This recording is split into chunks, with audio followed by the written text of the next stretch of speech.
Current radiation levels in the exclusion zone are quite low considering the scope of the catastrophe. Nevertheless, there are places and objects here that constitute a genuine health risk, known as radioactive hotspots. Typically, cracks can be found in various locations around the zone where radionuclides such as cesium-137, strontium-90, and plutonium-241 have accumulated. Also, the equipment used to deal with the Chernobyl disaster, now abandoned and heavily irradiated. If you stayed in one of the hotspots for a long time, you could develop radiation sickness. But you don't want to test this theory in real life, trust me.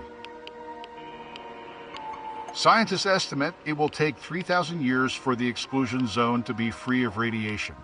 As for the NPP, it may take up to 20,000 years.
Did you know that those affected by the Chernobyl disaster received a dose of radiation similar to survivors of the atomic bomb dropped on Hiroshima in 1945?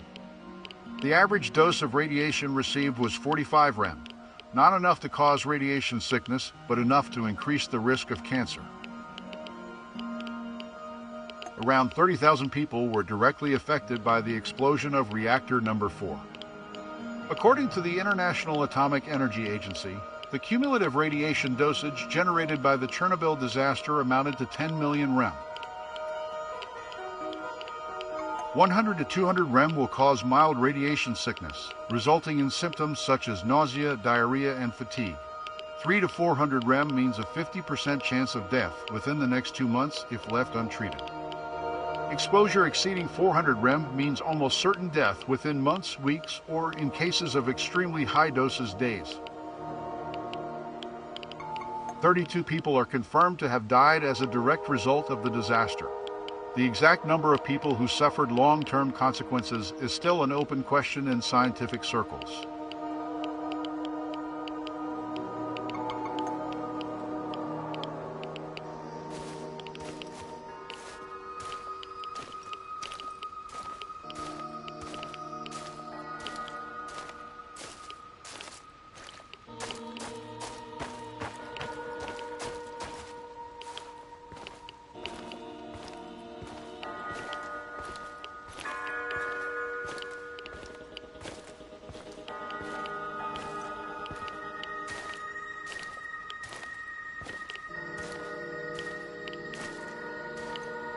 Welcome to the exclusion zone.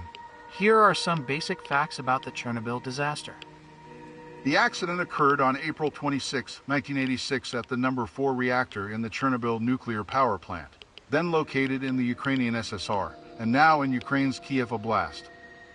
It was the worst nuclear disaster in history, and one of only 2 nuclear energy accidents rated at 7, the maximum severity on the International Nuclear Event Scale.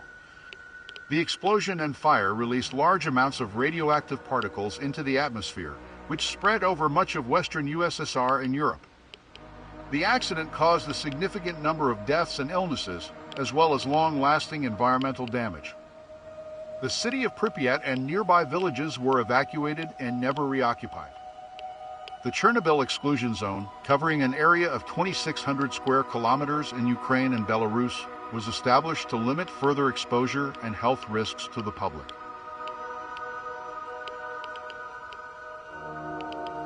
The other nuclear accident rated at 7 on the International Nuclear Event Scale is the Fukushima Daiichi nuclear disaster in Japan.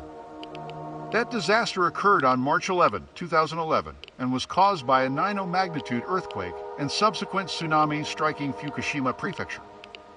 This resulted in multiple meltdowns and hydrogen air explosions at the power plant, releasing large amounts of radioactive materials into the environment. The Chernobyl disaster did not directly lead to the dissolution of the Soviet Union, which took place several years later in 1991. However, it was one of several factors contributing to a general decline in the popularity and legitimacy of the ruling Communist Party. The government's handling of the disaster, including the initial cover-up and evacuation of over 100,000 people, revealed shortcomings in the Soviet system, particularly with regards to transparency and accountability. The disaster also had a significant economic impact, as extensive swaths of agricultural and industrial land were contaminated. The costs associated with cleanup and compensation for victims added further strain to an already struggling economy.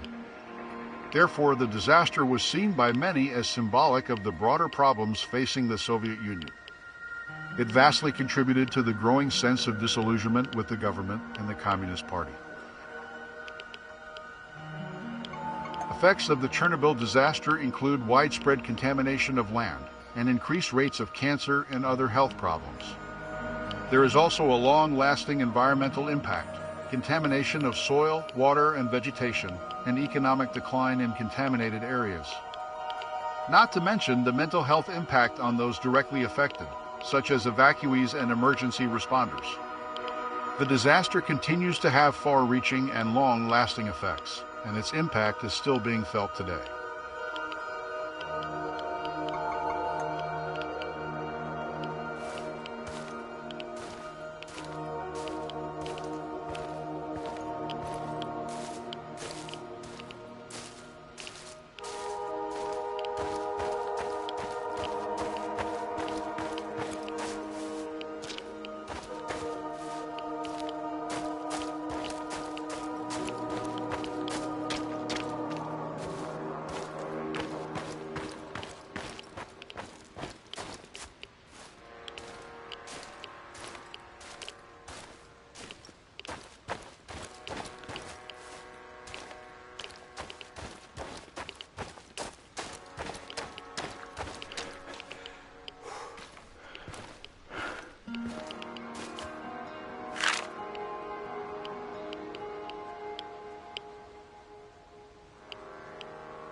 Before you stands the monument to those who saved the world.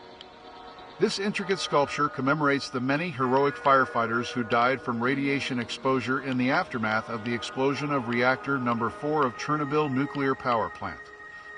The monument's grand reveal took place on April 16, 1996, marking the 10th anniversary of the catastrophe. Some researchers claim the firemen received 5,600 years' worth of the maximum safe dose of radiation within 48 seconds. Dozens of them died over the following weeks. The authorities downplayed the risks to avoid creating a panic. The fire brigade had no radiation suits, no oxygen masks, no proper equipment. At Matino Cemetery in Moscow, since their bodies were highly radioactive, the authorities had them buried in zinc coffins. Gamma radiation is produced from the decay of radioactive isotopes of plutonium and uranium, elements used as fuel in a nuclear reactor.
This metal monstrosity has many names: Duga radar, Russian woodpecker, Moscow eye. It's an over-the-horizon radar. Once part of the Soviet Union's early warning missile defense network, it was designed to detect an incoming nuclear strike from the west. The facility was operational from July 1976 to December 1989. The Duga complex was closed in the aftermath of the Chernobyl disaster due to the threat of radiation. Later on, much of the technology was stripped and moved to Moscow. The less important components were looted. The name referred to the radar's distinct sound on shortwave radios, which sounded like tapping. Shortwave radio hobbyists dubbed it woodpecker. Duga interfered with civilian radio frequencies even abroad. At one point, an amateur Russian woodpecker hunting club was formed in Texas to jam the signal. Even today, wild theories surround Duga radar, including speculation that it was used for weather control, psyops, and brainwashing. The official documents about Duga have never been released, leaving the field wide open for conspiracy theories and urban legends, none of which are backed by evidence. The antenna alone is 700 meters long and 150 meters tall. The Duga complex had its own air defense system, military hospital, and technical buildings. To confuse the enemy during the Cold War, the complex was marked as a children's camp on official maps. A bus stop was also built nearby to confuse foreign spies.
Welcome to the exclusion zone. The accident, it was the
Did you know that following the Chernobyl disaster, the Soviet military conducted a large-scale culling of domestic and wild animals in the affected areas?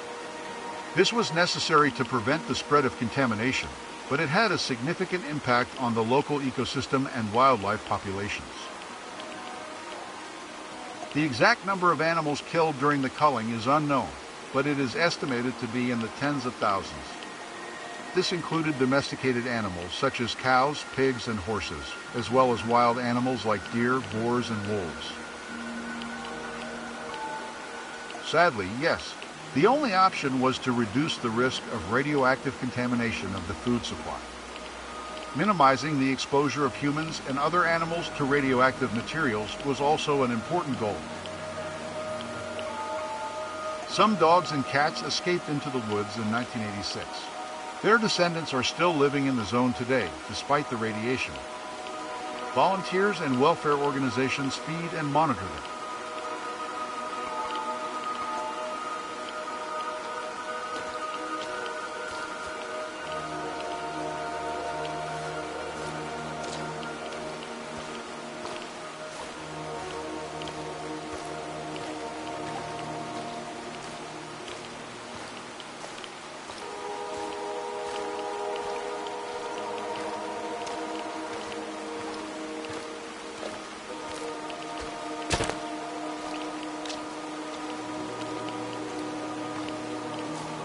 Welcome to the Red Forest, a famous tract of woodlands located in the exclusion zone around the Chernobyl nuclear power plant.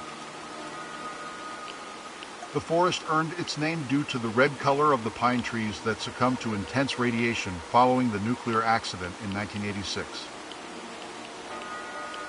The Red Forest is still considered one of the most radioactive places on Earth. Its trees had to be buried to prevent the further spread of radioactive contamination. The forest soil, water, and air are also irradiated.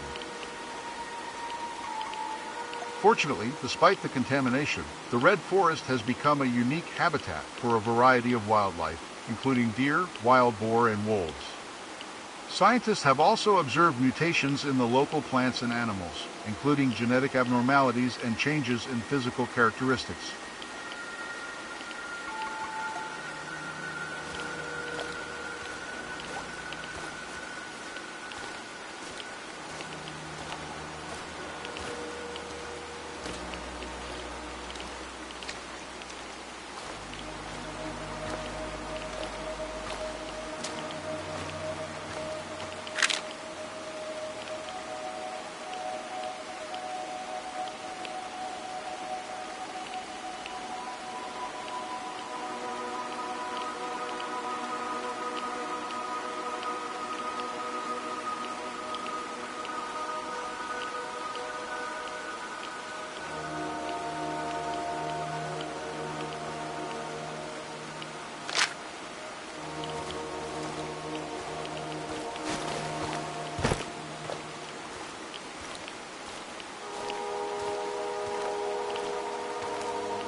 What you see here is the claw, a large metal structure located in the red forest area of the Chernobyl exclusion zone. This equipment was used in cleanup and containment efforts following the Chernobyl disaster. Despite its notoriety, the claw acts as a reminder of the ongoing risks posed by the disaster and continuing efforts to address its legacy. It was used to remove radioactive graphite emitting 20,000 roentgen per hour from the roof of reactor number 3. It's still dangerous even today. It's one of the few remaining physical reminders of the scale and scope of the cleanup operation, involving thousands of workers and specialized equipment. The claw has become a symbol of the Chernobyl disaster and a popular destination for photographers and tourists visiting the exclusion zone. It depends on several factors, including the type and level of radiation, the duration of exposure, and the sensitivity of the individual. However, a dose of about 10 sieverts is considered lethal for the majority of the population. It is important to note that lower doses of radiation can have serious health effects depending on the exposure conditions.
Did you know aircraft were used not only to assist in the liquidation of the disaster site, but also for cloud seeding? The military was tasked with cloud seeding to prevent radioactive fallout from reaching Moscow and other major Soviet cities. Cloud seeding is a process of introducing materials into clouds to generate rain or snowfall. Cloud seeding increases precipitation in specific areas by adding particles with additional nuclei around which water can condense. The most common method of cloud seeding involves dropping chemicals, such as silver iodide, into clouds from an aircraft. Two 16 pilots undertook risky flights near the still-burning power plant, firing silver iodide-filled projectiles into the radioactive clouds within a 10-kilometer radius of Chernobyl. They then chased the dangerous clouds away, up to 100 kilometers, into the skies over Belarusian cities like Modulo, Norulia, Gomel, Koiniki, and Brehin. From May to December 1986, planes made repeated flights around Chernobyl in an 80-kilometer loop, dispersing Cement 600, a mixture of cement and special agents. This caused a 5-month drought in Ukraine, as the Cement 600 absorbed moisture from clouds, preventing precipitation.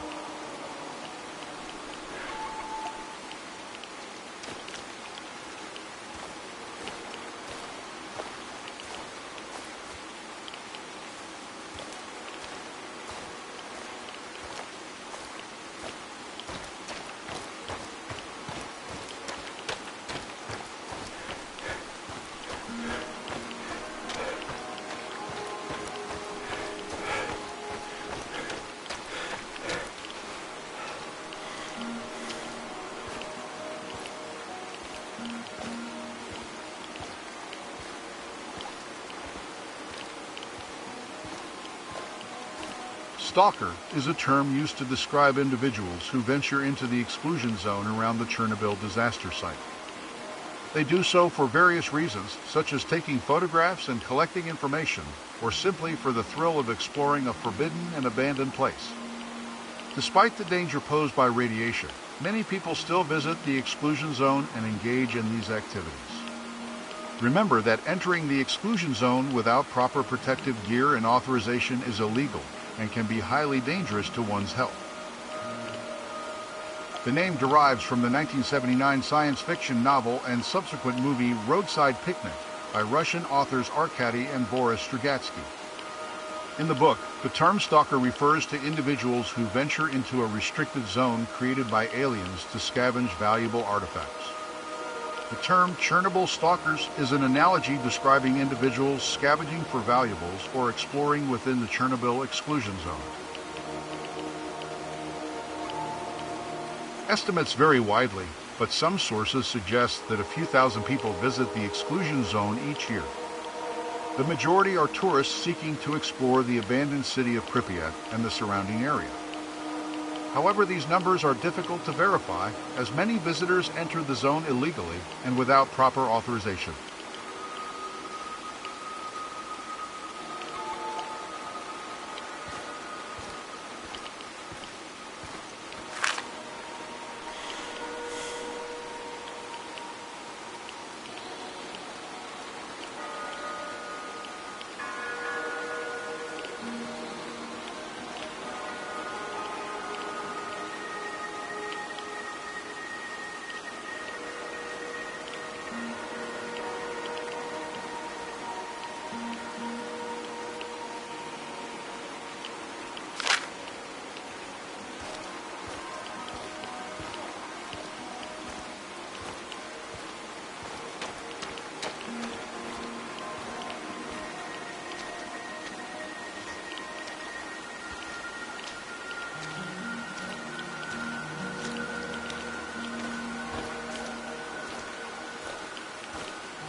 This is Pripyat Hospital 126.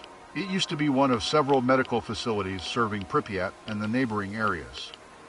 It was operational during the time of the Chernobyl disaster in 1986. The hospital was used to treat and evacuate the injured workers and nearby residents, but eventually became contaminated with radioactive materials. Today, the hospital is abandoned and serves as a reminder of the devastating effects of the Chernobyl disaster. On the night of the Chernobyl disaster, firemen and plant workers were taken to Pripyat Hospital 126 with radiation sickness and burns. They arrived still wearing their contaminated suits and were treated at the hospital. Despite being abandoned for over 30 years, their suits stored in the basement still emit dangerous levels of radiation. Pripyat Hospital 126 had 410 beds and several clinics in 5 interconnected, 6-story buildings. It was located on Druzhby-Narodov Street, near the cafe and dock, and took up most of Microdistrict 1 in Pripyat. A large sign on the roof read, "The health of the people is the wealth of the country."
Behold Pripyat's river port.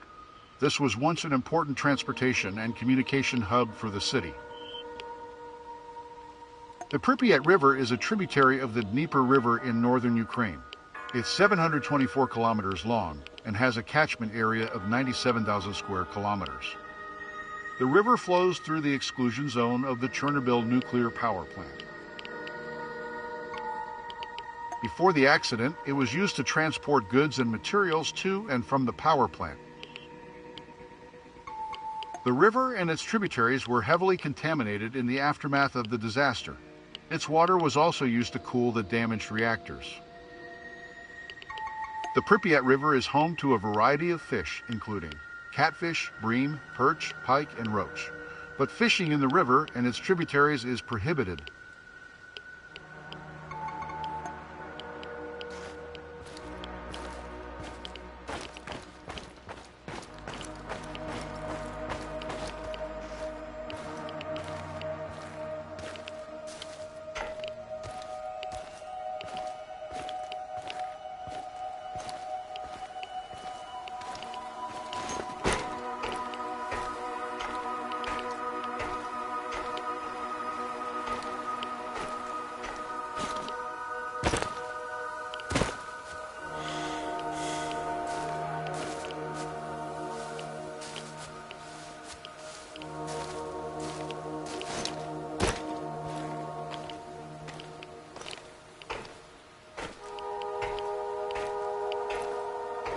Cafe Pripyat never reopened after the disaster at Chernobyl NPP.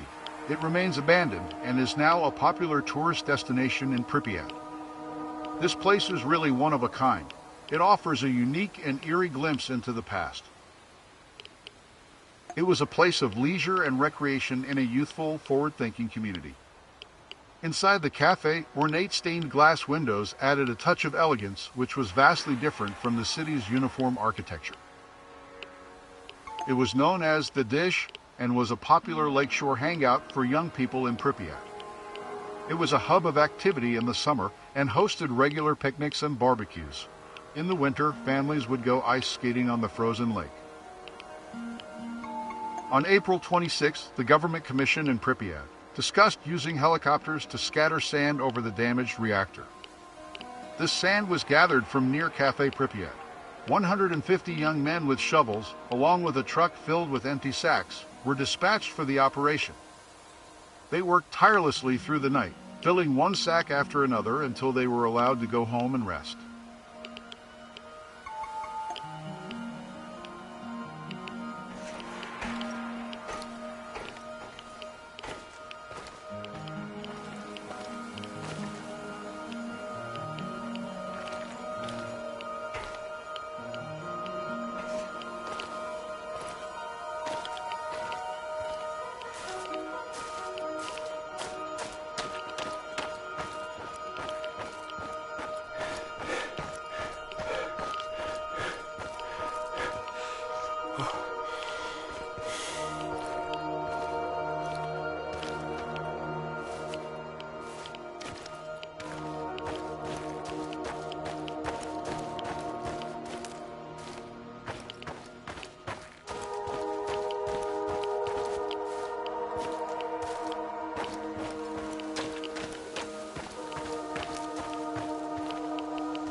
Statues of Lenin symbolize the ideology of communism and the leadership of the Soviet Union under Lenin and later under Joseph Stalin.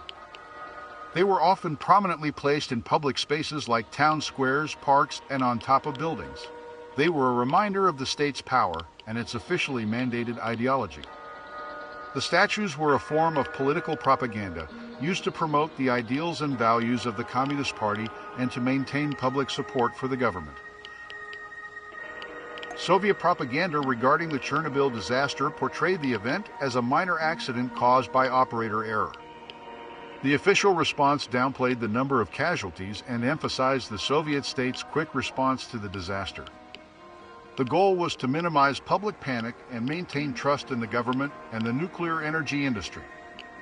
The true scale of the disaster and its long-term impacts were suppressed and only became widely known after the collapse of the Soviet Union. The initial response from the Soviet government was to downplay the severity of the accident and conceal information about the disaster from the public. In fact, the authorities initially denied that any radioactive material had been released and claimed that only 2 people had died. Only after significant radioactive fallout was detected in nearby countries did the Soviet government admit that a major accident had taken place. The true scale of the disaster was suppressed for many years. Only after the collapse of the Soviet Union did more accurate information become widely known. To this day, there are those who refuse to believe Chernobyl was simply an accident. Some believe it was a Western plot to undermine the Soviet Union, or a failed experiment in military technology, or that extraterrestrial beings were involved. But the causes of the disaster have since been thoroughly investigated and widely documented. The consensus among experts is that the disaster was the result of a combination of design flaws in the reactor and operator error.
Did you know that Pripyat was supposed to be an Atomgrad, the Soviet city of the future powered by atomic energy, built for the elite engineers and artists? Atomograds or Atomgrads were small industrial cities designed to serve the needs of commercial nuclear power plants. With populations ranging from 30,000 to 80,000, these cities emerged in the 1960s and 70s, mainly in the western parts of the Soviet Union. Almost all of them were located within agricultural landscapes and close to rivers, which Soviet engineers deemed suitable for building nuclear power plants. These sites were not situated far from industrial regions that required electric power, yet they had low population densities. Unlike secret, restricted nuclear facilities, Atomograds served the dual purpose of energy economy and political propaganda, and were public projects. The residents of Atomograds were well educated and socially privileged compared to the average city dweller in the Soviet Union. These cities played a crucial propaganda role and represented a particular type and stage of socialist industrial city planning and social engineering. The most notable were the Chelyabinsk 40, now Ozersk, Sverdlovsk 44, now Zerchny, Krasnoyarsk 26, now Zheleznogorsk, and Tomsk 7, now Seversk. Nuclear cities heavily influenced their surroundings and provided opportunities for young people to escape the farm and learn about modern urban and industrial life. However, not everyone benefited equally in this nuclear utopia, as social stratification along linguistic and educational lines was common. This led to conflicts regarding wages, privileges, and access to housing. The Soviet atomic cities were considered a success in that they produced the fissile material necessary for the development and production of nuclear weapons. But the cost in health and safety of the workers and the local population, as well as the environmental impact, was significant. Additionally, the secrecy surrounding these cities created widespread distrust and concern.